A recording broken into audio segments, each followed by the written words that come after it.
Welcome to Montrose Makerspace today for March the 9th, 2015. I got a lot to talk about today, so let's just get started.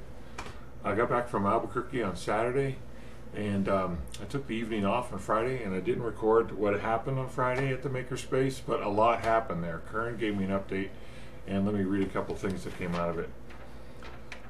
Mike and Chris went over their product specs.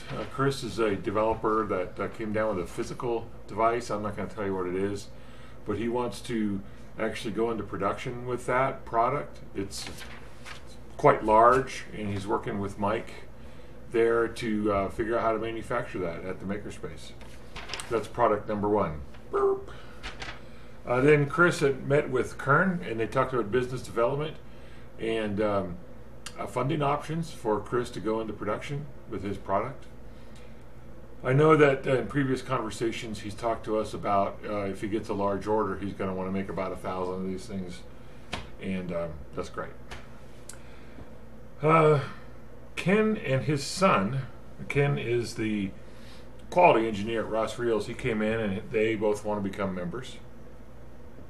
Jared from Ridgeway stopped by to discuss his product, and also to bring his son along, and he's going to contact Chuck to go on a tour from their education perspective. But his product is something that he brought to us probably about 3 to 4 weeks ago, and that's another product. That's number 2. I'm not going to tell you what these products are until I get the approval to actually discuss them in the Makerspace today. So that's product number 2. That's Jared's product.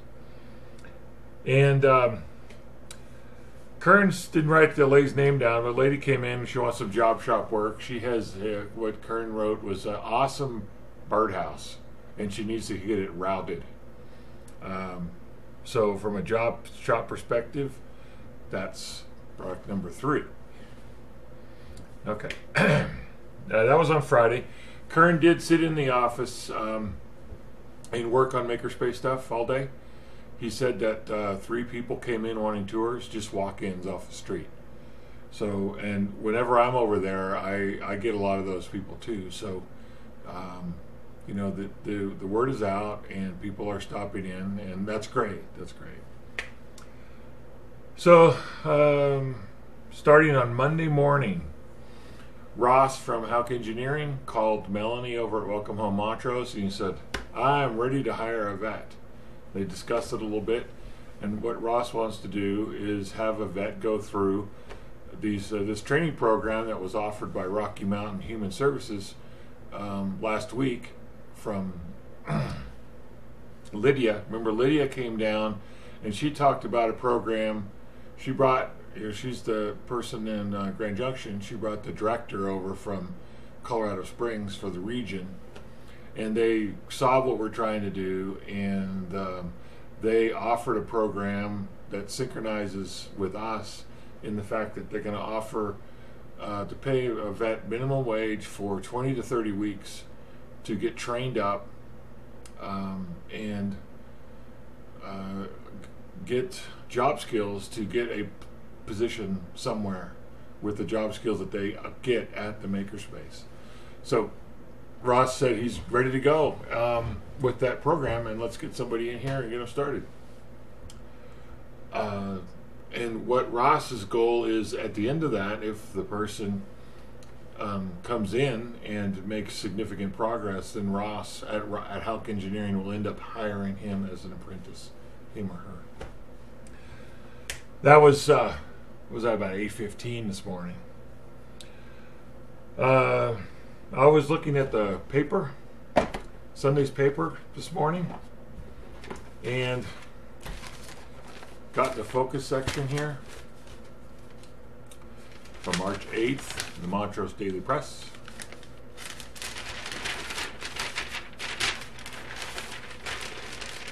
And look who we have right here.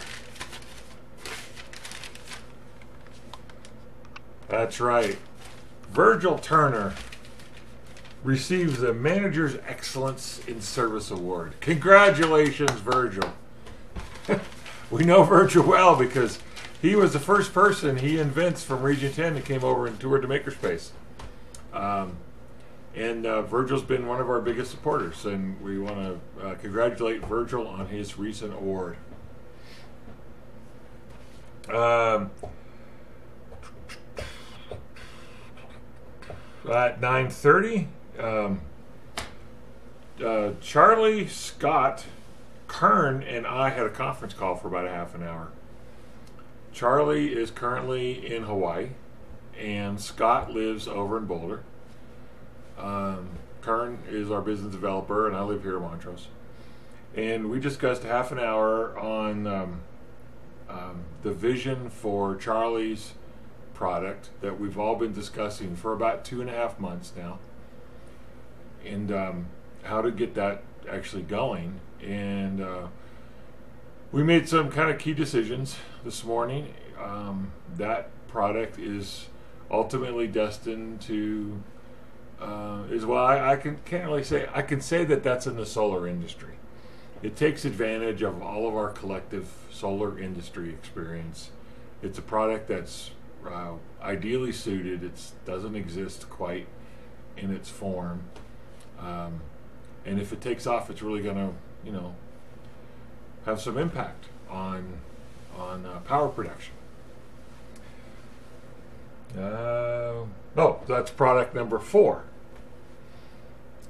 Let me see. At 10 o'clock, Bob came in. Now remember, Bob is going to move to Montrose. He currently lives in Snowmass. Bob has 4 very large products that he wants to actually manufacture and bring those products to Montrose. He came into town, when was that? Sometime at the end of January. And he met a lot of people at the presentation at Heidi's Business Forum.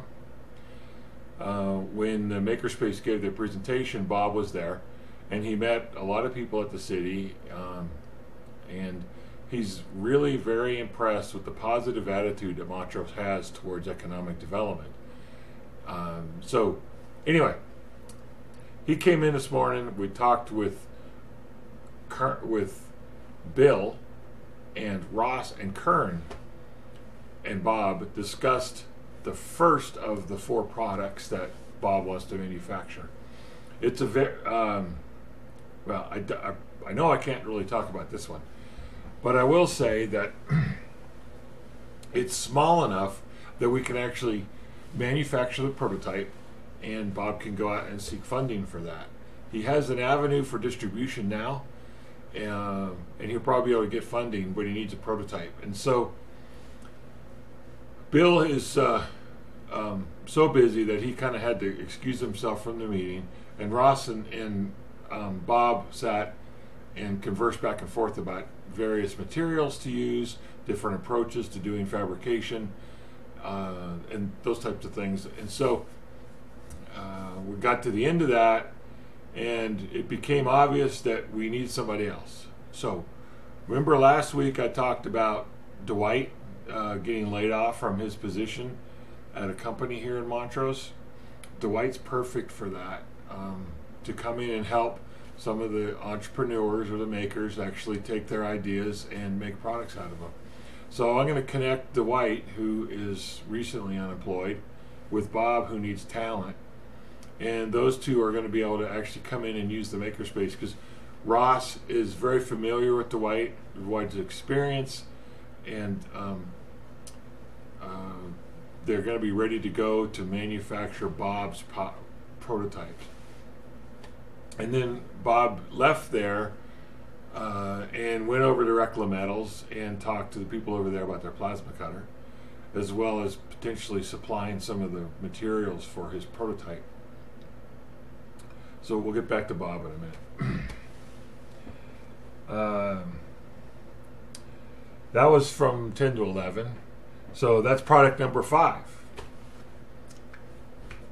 At 11 o'clock, Morgan, Kern, and I discussed Morgan's motorcycle maintenance product.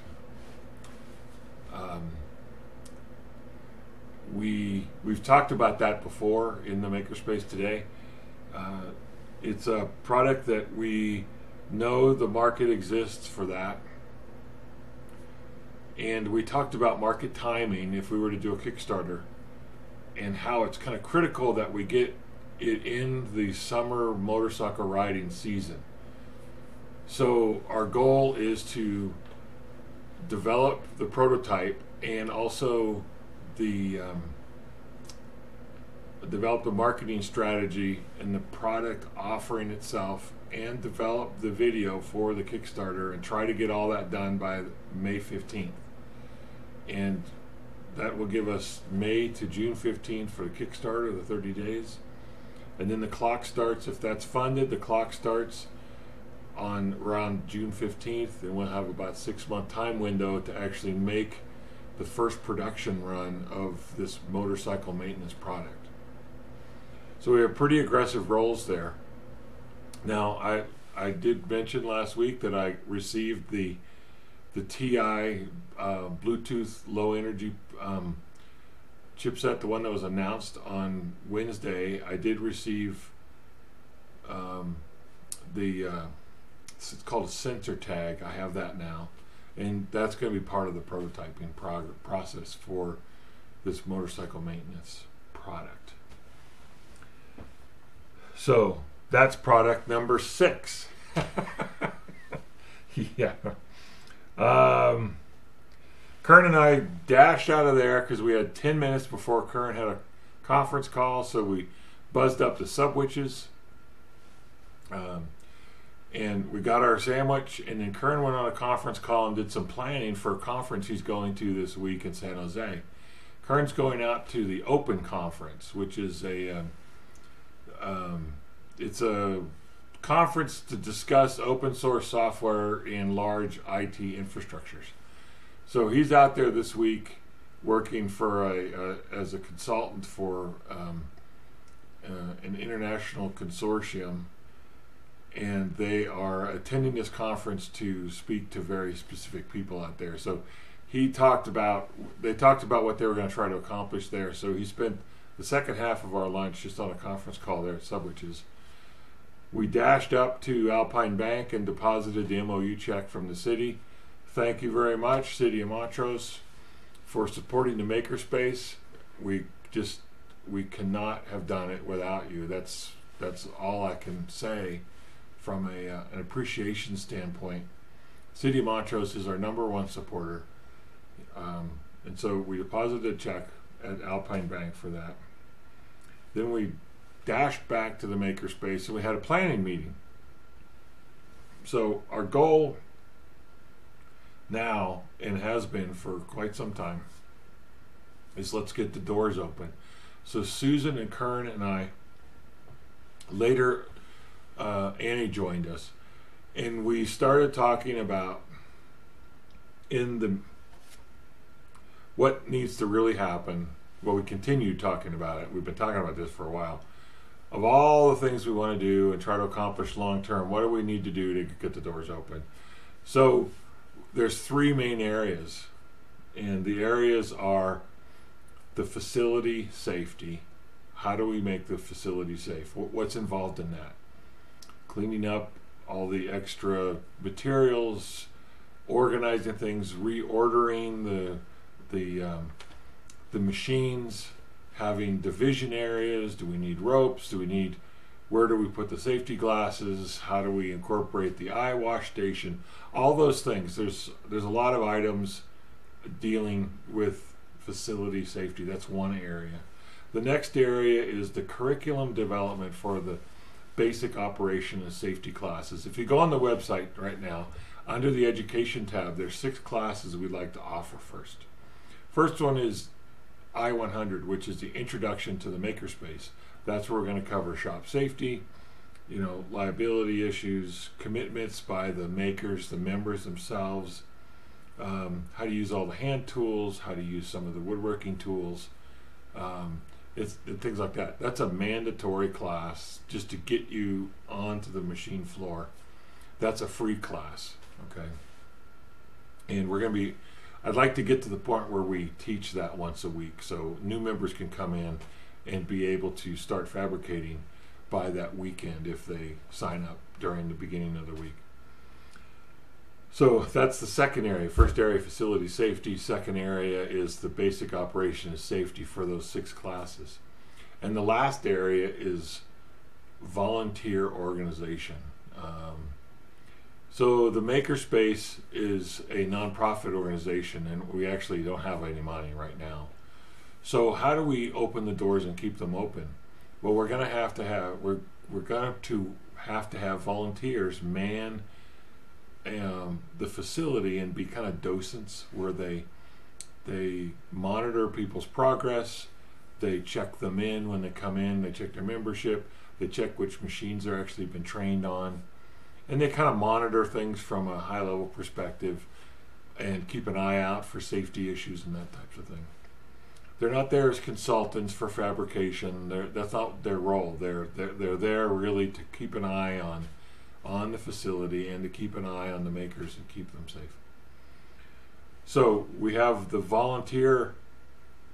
We've got to find the volunteers to open the doors, and then we got to find the people to train the volunteers, and then we have to find a volunteer coordinator to make it so that we have alternate people to be there, and all the stuff involved in personnel management from a volunteer perspective. So those are the 3 areas that we know we need to have, and we have our emailing list system set up through Constant Contact with our partnership with Welcome Home Montrose. And in those 3 areas, what we're going to do is we're going to offer some member work days where we're going to say, look, we need help. If we need help to get this open. These are the main areas. Let's all meet for 4 hours on a Saturday. We'll buy the pizza, and let's come over and hammer out some of these topics and allocate some duties, and people take on some responsibilities to complete these critical areas for us to open.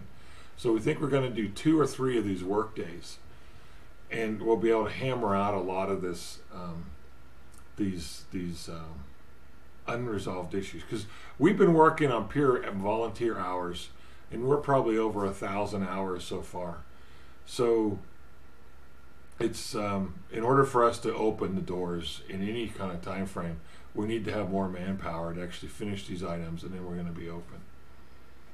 So we talked about that. We're going to send out an emailing to probably in the next couple of days, kind of discussing this. And so, if you're out there watching, just be ready for that email. Okay. On the insurance side, I re-requested our insurance policy quote that I got last September from a company in Denver, and I'm also found through some connections here that we need to get a local quote, and we know who we need to talk to about that. I'm going to contact them tomorrow. And I talked to Annie, who runs the insurance kind of policy over at Houck Engineering, and we want to have the policies not have overlapping coverage, but actually have complementary coverage. So Houck Engineering, who's the current holder of all the equipment that we're leasing it from, they have a coverage themselves as well as the coverage for the building, and we just need to make the Makerspace coverage be complementary.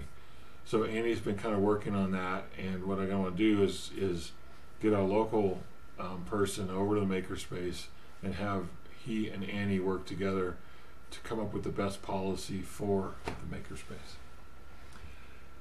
Okay,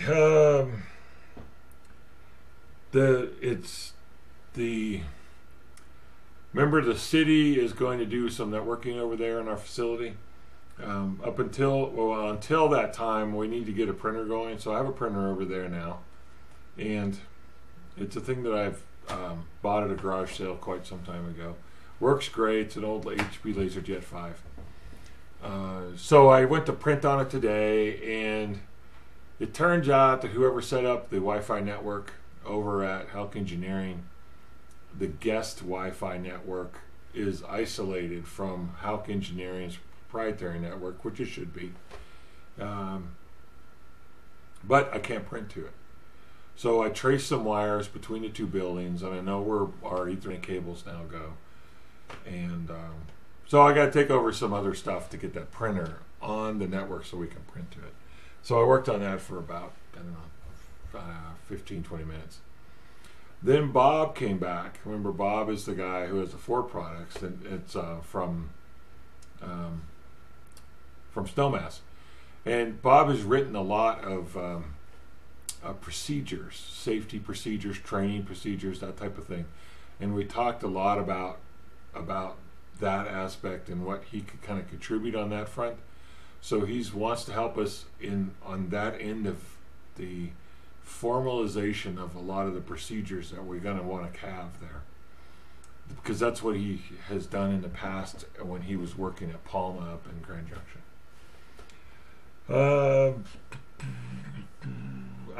What we got here? No. Ross updated me on the lounge design. Pat, who's a local architect in Ross, have been going back and forth. They've had a couple meetings over there, and Pat, apparently from Ross, he's very excited. He's on fire with ideas on how to best utilize the space up above in our mezzanine. We have 1,300 square feet up there in the mezzanine, and we kind of finalized on 2 offices, one for Kern and I, and one for, we think we're going to have that as a rental, and it might be Bob, who's coming over from Snowmass, might want to rent that other office until he gets his facility going. So we have 2 offices up there, a conference room and a lounge, and the incorporation of the stairway up there, and how to reconstruct the downstairs, like where the doors are and the walls. They have a plan for that, and Ross is fine with the renovations that are going to go on, and that's good. And if those 2 can actually handle the orchestration of the design part, that'd be great. So I'm going to meet with both of those guys, Pat and Ross, when I get back, and we will we'll kind of take a look at what they're thinking, and I'm probably just gonna give it a check mark and say go for it. Okay, so in 2 days we've done all that stuff. I don't know where I am on my time here, but I definitely have gone long tonight. 6 products in 2 days. Okay, that's pretty good for our makerspace. That's pretty much what it's like over there every day, is discussion about making products. So if you're interested in economic development, just stop on in, because that's the place where it's going on. On to everyone's favorite segment, what is Craig going to bring in today? Well, I got 2 things. One is I have a pile of discs that came in from my friend Brian, and he sent these in after he saw that I was working on these tube radios. And whenever you're working on a radio, it's really handy to have the schematic, so you don't have to kind of figure out what's going on. You can look at the schematic and identify where the problem might lie. So I have some schematics. I showed you these things that I bought at that estate sale in Los Alamos. This is the John Ryder's Perpetual Troubleshooter's Manual number 11. And this has got thousands of pages of schematics in it. Okay. I have 3 of these printed versions. But what I don't have, and what you can't get on the internet because you can still buy them from the publisher, is Sam's PhotoFax. And I have now PhotoFax folder set number 1 through 64. So I have all the Sam's PhotoFax, well, that this guy has scanned. And that's quite a lot. I went to copy these on my server, and it took a long time, and I was like, what's going on? It turns out these aren't CDs, they're actually DVDs. So there's probably 20 gigabytes of data here. In my lifetime, I couldn't look at all these. But that's not all that Brian sent me. He also sent me all the John Ryder's Perpetual Troubleshooting Manuals, volumes 1 through 20.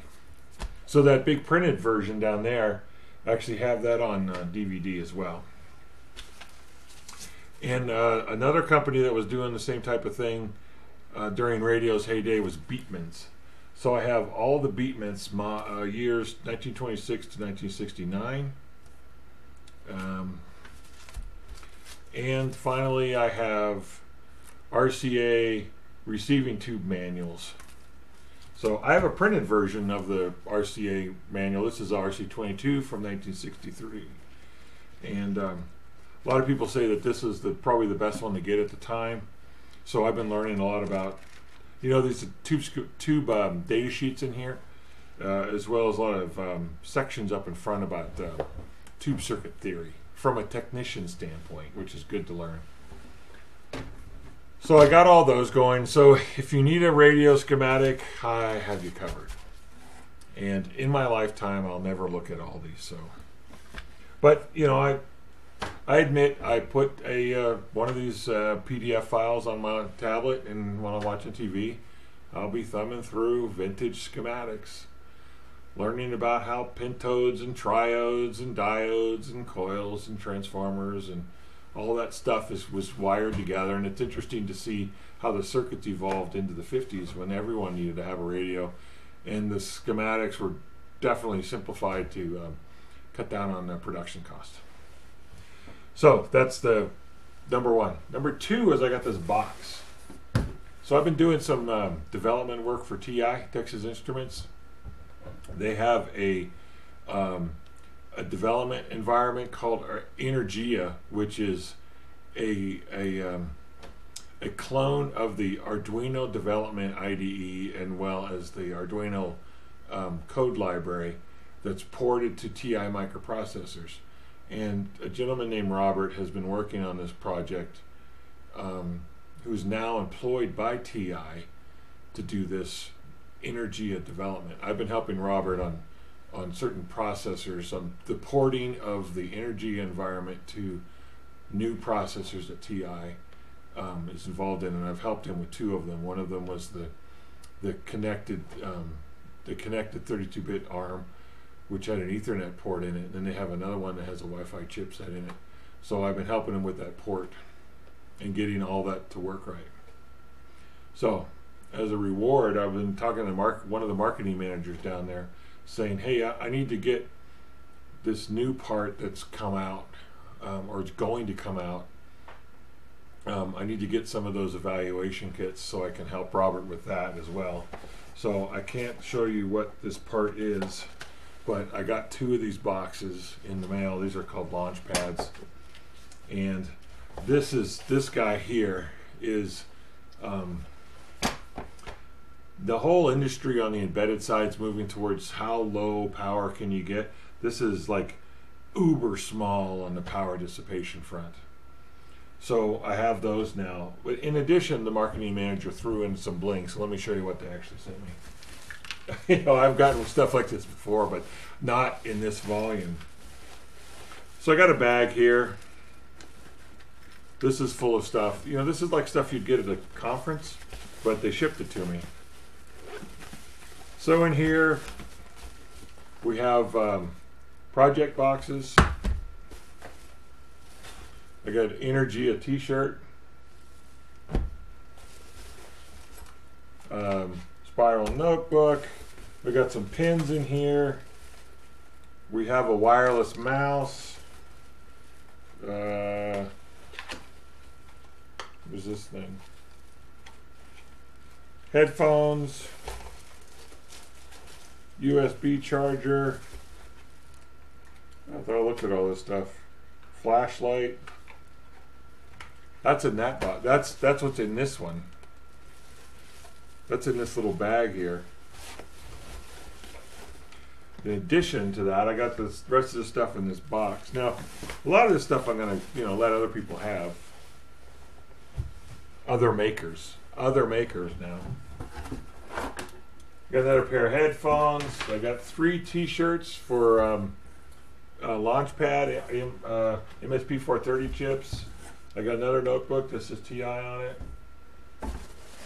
Giant coffee mug. Drink cup.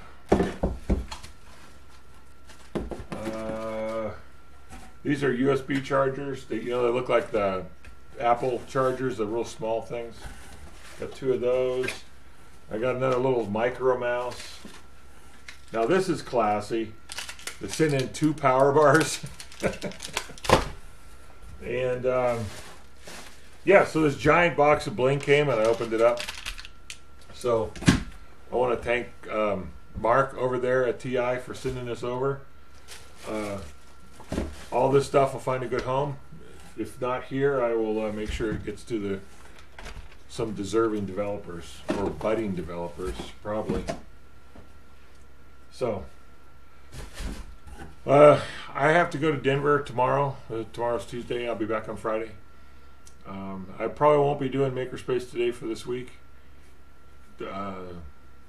So I'll be back on Friday, and if we're going to meet again on Saturday and have a more discussion on this planning stuff that we talked about today. So if there's significant progress on that, I'll do one of these on Saturday. Otherwise, I'll see you next week. This is Montrose Makerspace for March 9th, 2015.